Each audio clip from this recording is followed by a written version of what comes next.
Hi, welcome back. Jan Boback from Anderson & Boback.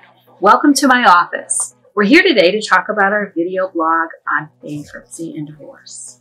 Well, not everything is a fit for everybody, but there's some things to consider. If parties file jointly before they file divorce, the Chapter 7 bankruptcy, then they can get rid of their debt. They can get rid of their unsecured debt before they file for divorce. If you discharge your debt before you file for divorce, your debt is extinguished and there's nothing to divide. If you file a Chapter 13 bankruptcy, that's a different story, and we'll talk about that in a minute.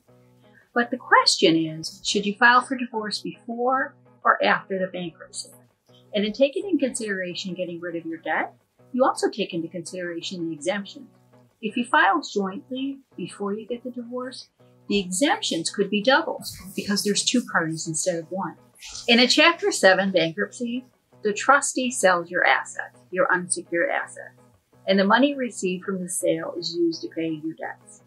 In a Chapter 13 bankruptcy, you keep your assets and you have a plan, a repayment plan that is stretched out over 3 to 5 years. So those are options that you can consider. The bankruptcy law was modified in 2005. What made it a little bit harder to file for bankruptcy under Chapter 7, which is the no asset bankruptcy. And most people then would move to the Chapter 13, where their assets are withheld, but they have to pay payment plan. Now, if you're in the process of a divorce and you file a Chapter 7, that can get over relatively quickly once your debts are paid with your assets. But if you file a Chapter 13, the process goes on for quite a long time because your payment plan is extended for 3 or sometimes up to 5 years. The other thing that was changed in 2005 was it became non-dischargeable, a domestic support obligation. So if you have something that's a domestic support obligation, which is generally in a divorce decree, judgment for dissolution of marriage, those items were not dischargeable. And those are usually in terms of maintenance and support obligations.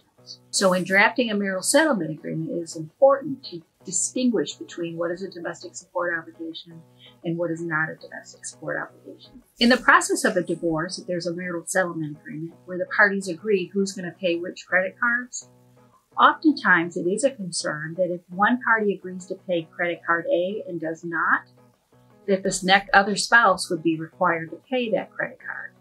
So it is a concern because the credit card company is not a party to your divorce, so they're not held to your agreement of who's going to pay the credit card. If both parties are on the credit card, are obligors on that credit card, both parties are going to be responsible until it's paid, no matter what your divorce decree says. Now, oftentimes I have a situation where only the wife is on a credit card. The husband's not on the credit card, and the wife agrees to pay it. Well, if the wife files for bankruptcy, the husband may think he doesn't have any obligation to pay it, and he may not have an obligation to pay it, but the credit card company can still come after the husband under the Family Expense Act. The Family Expense Act says anything that's purchased for the family by either party is a responsibility by either party. So the credit card company would have to jump through an extra hoop. They'd have to go to court and determine what was a family expense and what was not. But that liability is still out there, something you should be very aware of. When your spouse agrees to pay a credit card, you want to make sure that you're protected. The other issue to be aware of is if one of the parties files for bankruptcy during the pendency of a dissolution of marriage, what's called the automatic stay goes into effect. And the automatic stay means everything is stayed. You can't collect any money.